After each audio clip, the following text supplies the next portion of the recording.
de la epidemia del coronavirus en China ha llevado a que se decrete el estado de sitio en 3 ciudades chinas, impactando sobre la vida de 20 millones de personas. 20 millones de personas. En este sentido, lo que hay que decir es que los primeros casos se han detectado en Inglaterra en las últimas horas. Esta es información de la mañana del día de hoy. Esto lo vamos a ampliar después en algunos minutos más. En un momento en donde, digamos, mirando esta situación global, donde la cuestión al respecto del impacto del clima en el planeta es un dato absolutamente insoslayable, y en donde grupos de científicos que vienen abogando al respecto de este tipo de cuestiones dicen que han adelantado el denominado reloj del apocalipsis. El Boletín de Científicos Atómicos advierte que la humanidad nunca ha estado tan cerca de la autodestrucción. El mundo ingresó en un periodo en que el peligro es alto, el margen de error bajo. Si los responsables de la toma de decisiones continúan sin actuar, los ciudadanos de todo el mundo deberán hacerse eco de las palabras de Greta Thunberg y preguntar ¿cómo os atrevéis? Rachel Bronson, presidenta del Boletín de Científicos Atómicos, adelantaba la decisión del grupo de expertos. La humanidad está a solo 100 segundos del apocalipsis, lo más cerca que ha estado nunca, sostienen ellos.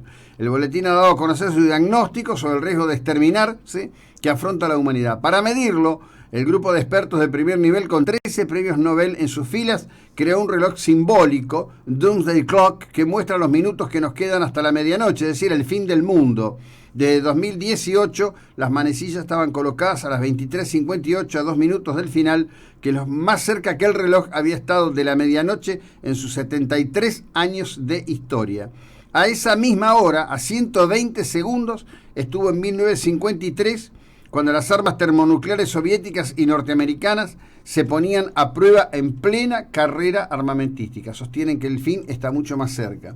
Bronson advertía en 2019 que la humanidad vive una tormenta perfecta y recordaba que desde 2007 se incluyó el cambio climático como un riesgo grave para la humanidad que demandaba respuesta urgente e inmediata. La presidenta del boletín sostuvo que le gustaría alejar las manecillas de la medianoche, pero que la realidad se lo impide. El comité reconoció que tomó la decisión incluso antes de las escaramuzas bélicas entre Irán y Estados Unidos en las últimas semanas. Bueno, acá me permito hacer un pequeño recuadro. Si alguien cree que, a partir de las acciones desarrolladas por el gobierno de Donald Trump, la decisión de asesinar a Soleimani, ex líder de los grupos Quds, iba a disparar una estación nuclear, y esa es su capacidad de análisis para mover las manecillas del reloj, bueno, evidentemente el movimiento de las manecillas no es significativo con respecto a la realidad que vive el planeta. Básicamente, digamos, si bien tiene muy poca prensa, están los que entienden, no por razones de tipo económico, porque representan el sector del carbón, como puede pasar con el lobby del carbón en Estados Unidos, o aunque no se denomine lobby, con los grupos que sostienen la industria del carbón en Alemania. Por ejemplo, un dato poco conocido, ¿no? El carbón es realmente el gran factor de creación del efecto calor en el planeta, mucho más que cualquier otra cosa que se pueda considerar. Estados Unidos, China y Alemania, como grupo económico, como nación excluyente al respecto del problema en Europa, son los grandes consumidores de carbón, son masivos consumidores de carbón.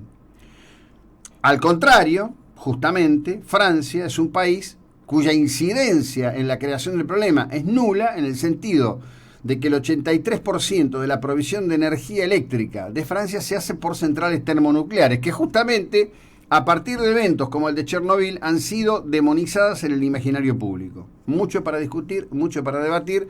¿Por qué digo esto del calendario del fin del mundo? Bueno, porque evidentemente los parámetros que se utilizan, yo diría que son un tanto antojadizos. Comprendo que en el momento, por ejemplo, de la situación del conflicto de los misiles cubanos, los 7 días que el mundo vivió en peligro, hay un libro, hay una película sobre eso, hay mucha documentación, podía pensarse que la tensión generada entre el gobierno ruso-soviético de Nikita Khrushchev y el gobierno de John Fitzgerald Kennedy podía desembocar en una situación de estas características. Hay que decirlo con todas las letras, en el mismo momento en que los titulares del mundo conmocionaban a la opinión pública internacional en relación al tema del asesinato de Soleimani, el propio Vladimir Putin, que no es precisamente un angelito de Dios, decía: es imposible una guerra atómica, porque si no, la próxima guerra será con palos y piedras.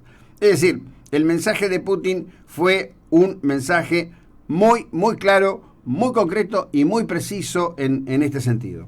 ¿Por qué hay que empezar diciendo estas cosas? Bueno, porque son las cosas que están afectando hoy al mundo de una manera importante. Se lo decíamos ayer en tiempo real, prácticamente en minutos después que ocurriera. Lamentablemente fallecieron 3 bomberos estadounidenses que tripulaban un Hércules C-130 tanquero llegado de Estados Unidos a Australia con el fin de colaborar en las tareas. La hipótesis que hay es que los incendios están provocando torbellinos de viento caliente de tanta intensidad que han hecho perder la estabilidad de los aviones, lo cual además genera que el aporte de los aviones hidrantes, que pudiendo funcionar es muy, muy importante, tenga condicionamientos de seguridad para su funcionamiento con mayor capacidad. Dicho todo esto, venimos a las cuestiones propias nuestras, esas cuestiones propias que no son menores. En el día de ayer estuvo en el Consejo Deliberante planteando la cuestión al respecto del tema del presupuesto 2020 que se debió haber aprobado el año próximo pasado. Recordemos que recién en octubre se aprobó la fiscal impositiva correspondiente a 2019. Ahora se está discutiendo el 2020 después de las prórrogas que había pedido el intendente Montenegro. Estuvo ayer el secretario de Educación, Sebastián Puglisi, y puso en foco lo que en su momento nos había anticipado a nosotros, yo diría de una manera así, muy cuidadosa en el uso del lenguaje, pero un anticipo, en definitiva, la presidenta de la Comisión de Hacienda, en el sentido de que la recuperación del pago para el famoso Código 59 es que los contribuyentes pongan más plata.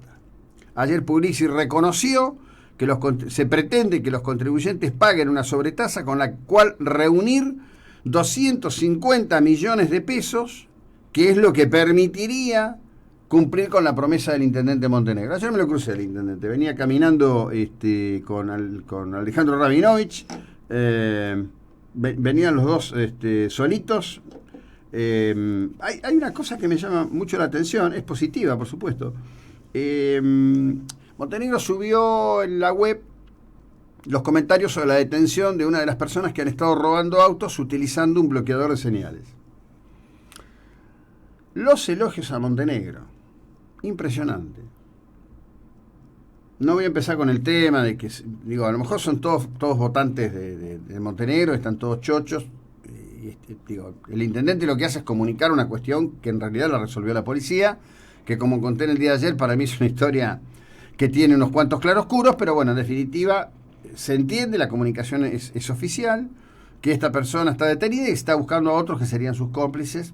Entiendo que están identificados porque las cámaras han tomado bien los autos, los rostros de las personas y demás. Hay un grado de confusión en este sentido. Es decir, Montenegro es una persona que tiene historia, fue fiscal, fue juez, tuvo que ver con el armado de la metropolitana.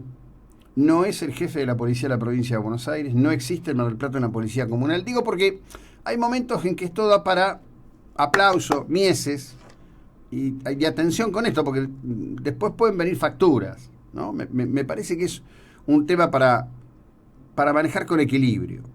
Bueno, lo concreto, y quiero volver a esto, porque no solo se trata de un tema que hasta ahora está expresado con muy bajo perfil. Me llama la atención que este tema haya sido publicado en un medio que en general hace de house organ de la intendencia de turno, que es lo que pasa.net. Normalmente funcionan como una especie de agencia propia de la intendencia de turno, siempre y cuando estén los dineros acordados, ¿no? Hablando del pago que se le ha hecho a la Mutual de Guardavidas, una cuestión que parece como bastante impropia. Lamento no poder brindarles un reportaje al respecto de esto, porque ustedes saben que para poder entrevistar funcionarios hay que escribirle a la funcionaria Pérez Lali, que es la dueña de la llave de quién habla y quién no habla. Es una cosa bastante rara lo que está ocurriendo en Mar del Plata, es una regresión antidemocrática muy, muy complicada. Pero la interpretación es que, bueno, se ha erogado un dinero que parece ser no estaría soportado en ningún contrato ni nada con la Mutual de Guardavidas. Y por otro lado, bueno, queda en claro esto, ¿no? La cuestión al respecto de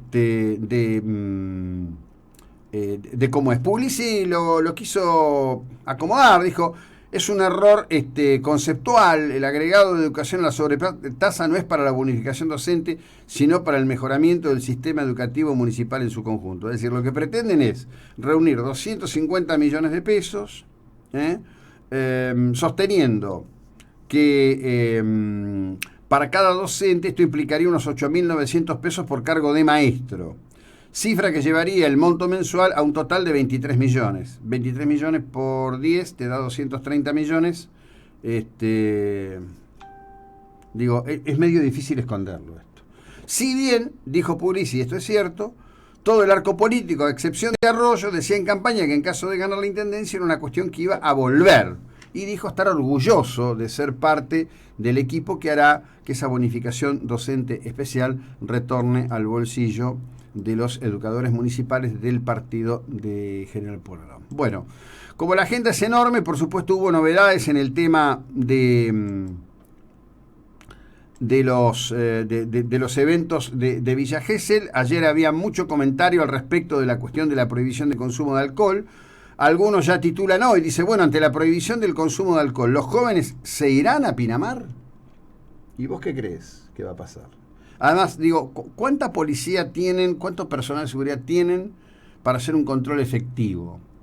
Y la pregunta es, ¿se trata de prohibir o se trata de articular con sentido común al respecto de algo que está permanentemente exacerbado por la publicidad? Tantas veces hemos hablado de esto, ¿no? Tantas veces. Cuando puedas, sin apuro, Rodri, fíjate cuando lo entrevisté por primera vez a Esteban Butt. Yo creo que llevamos, si no me equivoco, como mínimo 10 años hablando de este tema, de que hay que hacer algo con la publicidad del alcohol.